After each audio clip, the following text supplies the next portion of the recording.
Thanks for inviting us in. It's now 11 o'clock, and we want to begin this evening with plans to put the rising cost of public education on Marion County taxpayers. IPS is one of the biggest school districts in the state of Indiana. It's facing big financial challenges. Tonight, education leaders approved a referendum for the November ballot. Tonight, our Ashton Hackman explains what's next and why it's not just IPS that could benefit. This referendum isn't a cut-dry solution to IPS money challenges. It'll not only have to be approved by voters in November, but the district will have to make additional cuts to overcome the deficit. It's the first major action by the Indianapolis Public Education Corporation, the newly created board voting to put a school funding referendum on the November ballot. If approved, it would mean higher property taxes for Marion County homeowners. We have heard from taxpayers who are worried about how any sort of tax increase might affect them, and so that's a tricky balance. This referendum would replace the current one, going from 19 cents for every $100 of assessed value to 33 cents, generating about $90 million each year.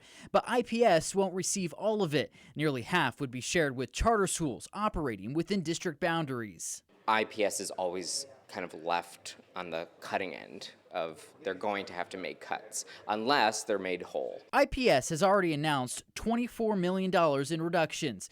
Even if the referendum passes, district leaders say another $20 million in cuts may be needed to close the gap. It's a big number, but when you actually think about what that means for our students in the classrooms at our traditional IPS schools who have been continually asked to do more with less and less, it's very difficult to hear some of the commentary without it being personal. Parents and leaders say options are limited, but transparency is critical. We hope that they will, in good faith, be transparent, but there isn't necessarily that pressure that they could lose their seat on IPEC if they are not transparent. Transparency breeds confidence, so transparency is essential in what we do. It will now go through logistical steps before being officially on the ballot in November. The next board meeting for IPEC is July 22nd. At the City County Building, Ashton Hackman, 13 News.